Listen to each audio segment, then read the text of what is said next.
Buckle up and brace for impact, viewer. This company is in pure chaos.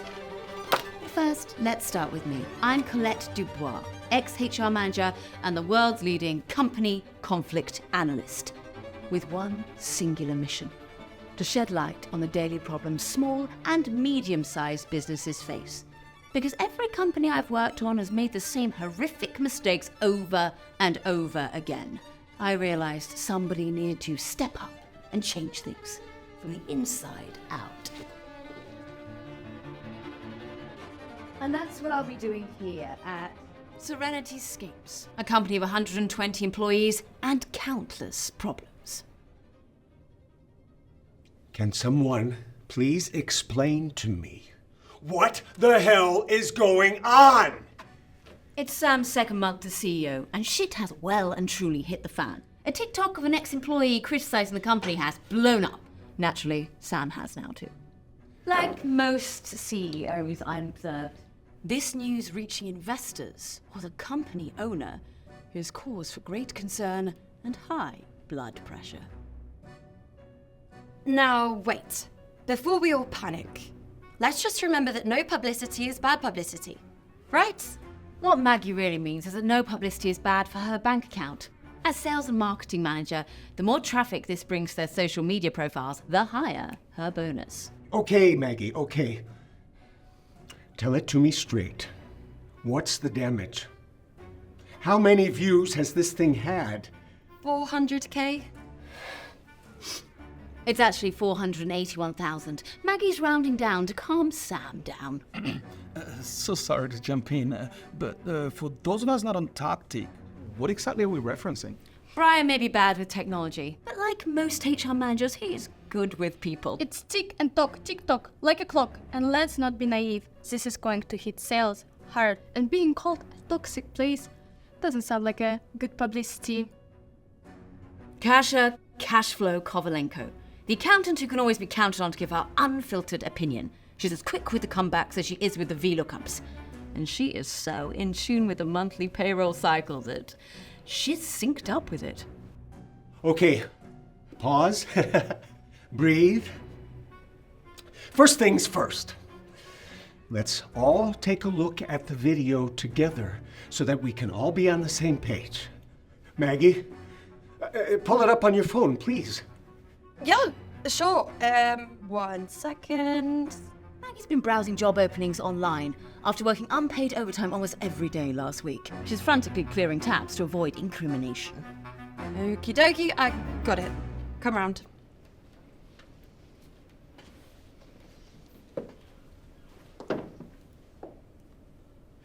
Is that?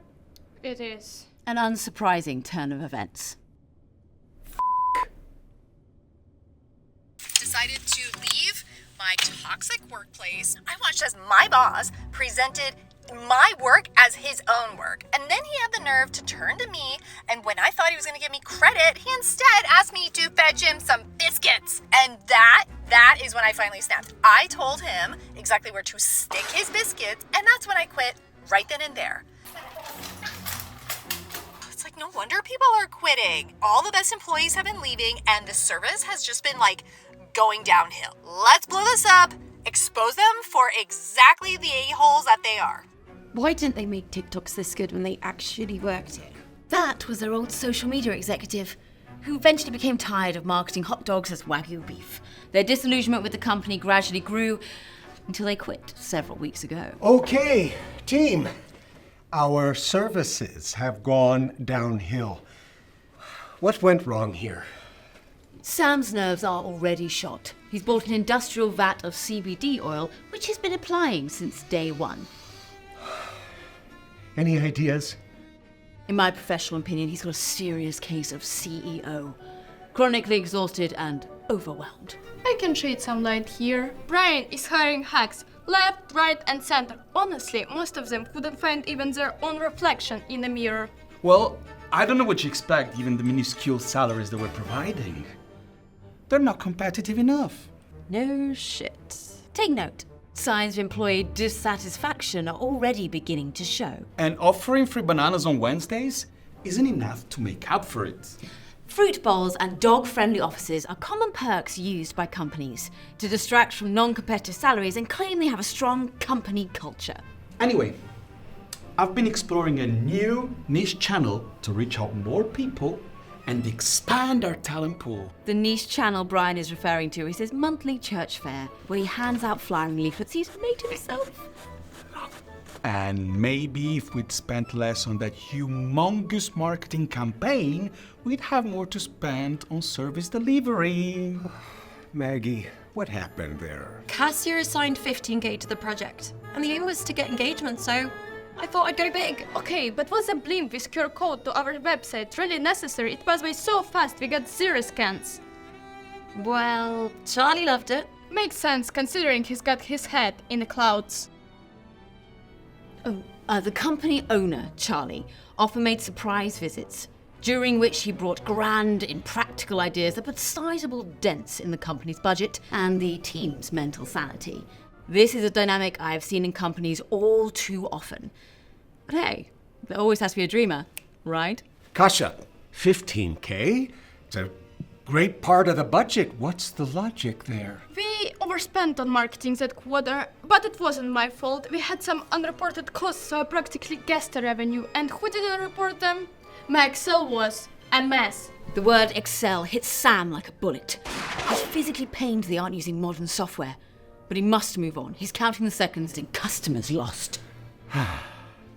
We need to rethink things. The words every employee dreads to hear. Rethinking sounds like more work for everyone but the person suggesting it. Kasia, let's move our reporting out of Excel and into the 21st century.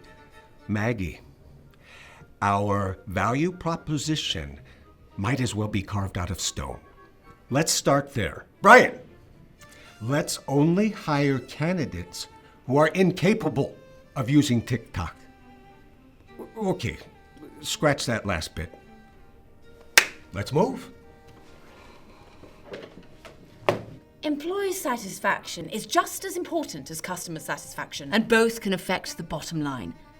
Whoever said to live is to suffer must have spent the day with the CEO.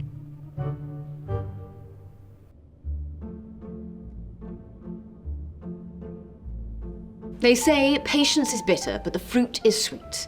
If that were true, Brian and HR managers everywhere would have acid reflux and rotten teeth. Brian, is it a joke? Why are all of the admin assistant applicants you sent me answers? New CEO Sam has created 14 new roles that he would like filled ASAP. Since the request, Brian has only left his desk for short panic attacks, which he restricts to his break times. Good morning, Kasia. Well, that's strange. I used the exact job description you sent me as requested. Yes. You sent me a slightly confusing email labeled Code Red Urgent Priority Earth Calling Brian Open Me at 11:14 p.m. on Tuesday. I see this all the time. Half-assed applicant briefs filled with typos that managers have rushed through. The successful candidate must be flexible and agile. They must coordinate effectively and be able to work under pressure. Work under pressure. Looking for someone who thrives in a fast-paced environment? Thrives in fast-paced environment, you silly little man. The first undocumented role of a HR manager, mind reader. Everyone expects the HR team to read between the badly written lines and do the bulk of the recruitment work. Fix it, please, Brian. Oh, and while I have you, someone keeps microwaving fish for lunch. It smells like Nobu's dumpster up there. Could you do something with ventilation? The second undocumented role of a HR manager, maintenance magician. And one more thing. This company lunch on Thursday, do I really have to go? Because if I have to listen to Maggie talking about how to hack Instagram algorithm one more time, I'll quit. Did you read the memo I sent? It said it's optional and it's actually next Friday. No surprise here. According to my data, as the number of HR memos being read decreases, the number of questions being asked HR increases. This line here is the level of HR's patience. Oh yes, the memo. I have it framed on my desk. No, Brian, I don't have time for those. Sorry, Brian. It wasn't my best day. What's wrong? I guess this whole admin assistant thing really got to me. The Sam not think I can do my job? It's like he's suggesting I'm not capable of what I'm doing. Do you get it? I've been working here for years, and now he's looking for a new person.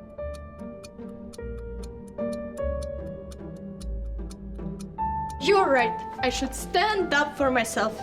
I didn't say anything. The second undocumented role of a HR manager, therapist. You know what? Scrubs that admin assistant role. I'm independent, strong accountant. I don't need them. I call this the talent to and fro. A manager changing their mind about a candidate just in time to save themselves the extra work, but not soon enough to save HR. Interruptions have derailed Brian's day, leaving him with no time to write the rejection emails to the dancers. But it is getting late, and the Real Housewives reunion starts soon. He needs to make his way home before... What is he doing? No, don't, Brian. You are better than this. Hey ChatGPT, write me 20 upbeat email templates rejecting job applications in a regretful tone. Please. The moral of today's cautionary tale. Companies should clarify whether HR stands for human resources or 100 roles.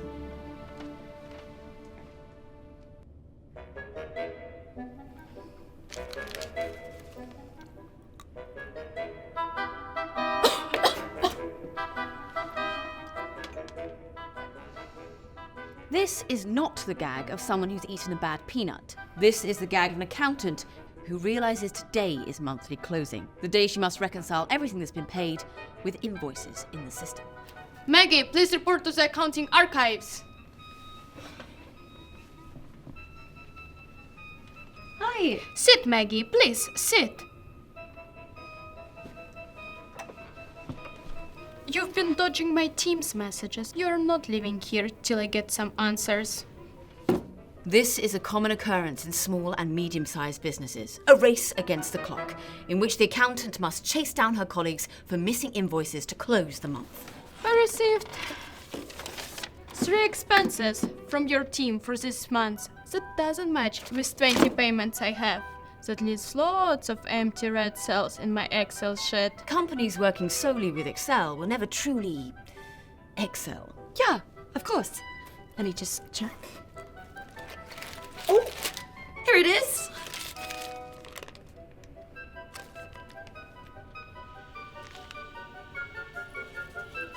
It's a new print provider. Why didn't you involve me from the start to drive their prices down? With an innocent baby face like yours, they're probably charging us double. They say money talks, but the finance team is never given a chance to. If I could negotiate 20% off on a Birkin bag in Hermes sample sale in Mandarin, I can negotiate with a local printing provider. The finance team tends to be an afterthought for managers, when they could instead be their greatest weapon to save them money, similar to applying sun cream to a 3rd-degree burn. There better be more receipts in there. No, but we do have some Xanax that you could definitely use.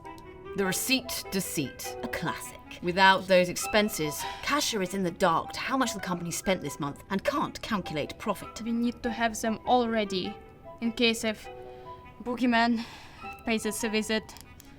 Boogeyman, also known as a tax auditor. A visit from one of them is like a run-in with your ex.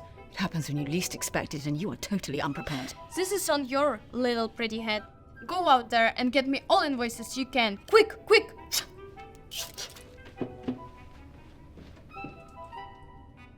Hey Kasia, we're taking a free now for business for Marcus's welcome drinks after work. If you want to join. Who the hell is Marcus? The new HR assistant starting next week. Oh, he's the sweetest. No one told me anything about new assistant. I guess you think he's going to get magically paid by the payroll fairy, right? If Kasia had a penny for every time a manager forgot to report a new employee to finance, she'd already be sipping a pina colada on early retirement in French Polynesia. Just go.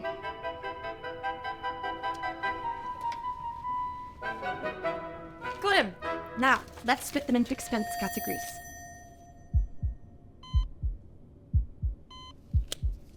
Masking. Biro, 4 millimeters.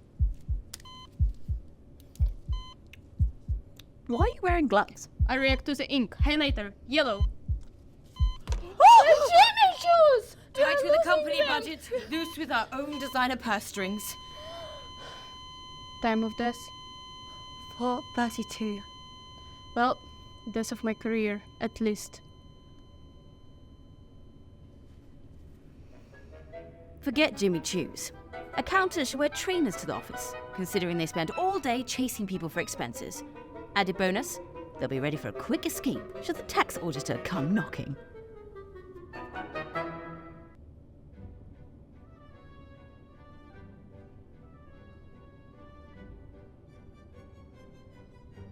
There's been a mutiny in the ranks. Last night, someone in this room gained access to the confidential P&L spreadsheet and posted it around the office, revealing sky-high company costs and concerningly low revenue. No one is leaving this office until we get to the bottom of this. Sorry, Sam, but legally we can't keep them past 6 p.m. Okay, well, nobody is leaving this office until 6 p.m. or until we find out who it was before. Hold on, wait! That!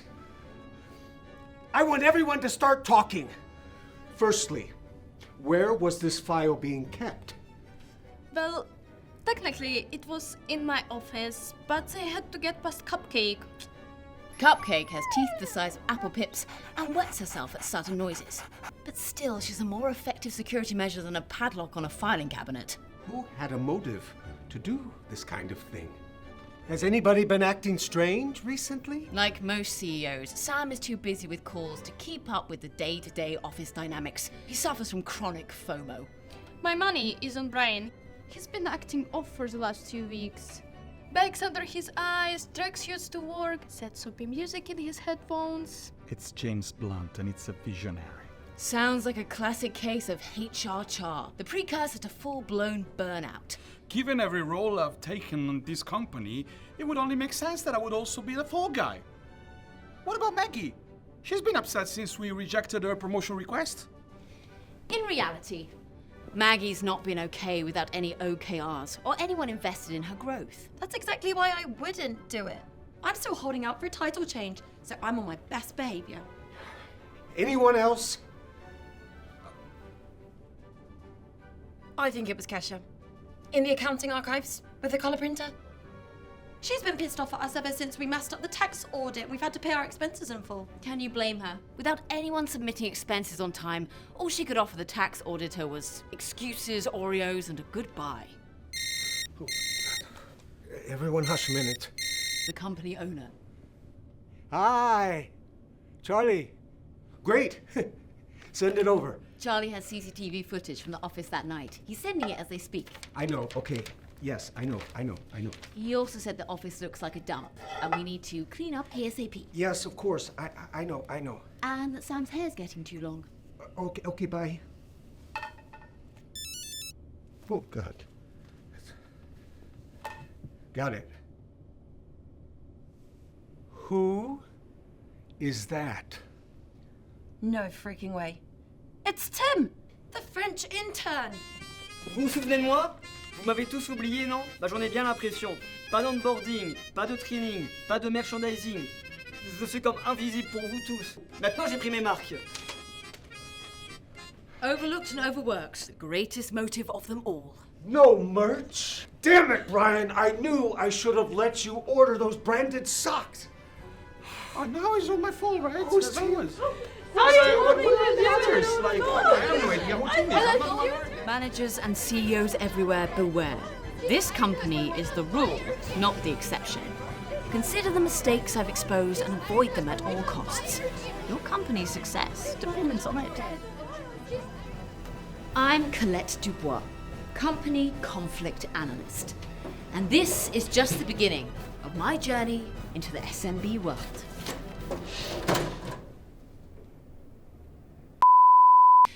It would be a fatal mistake not to... line? Subscribe. Click the button. Done then. Yep, that one. and comment your favourite character. Obviously. Subscribe. Now. Just do it. Do it right now! What else are you doing? Just subscribe. It's one click. Click the button. And comment. Do a comment. Why not? Okay, just subscribe.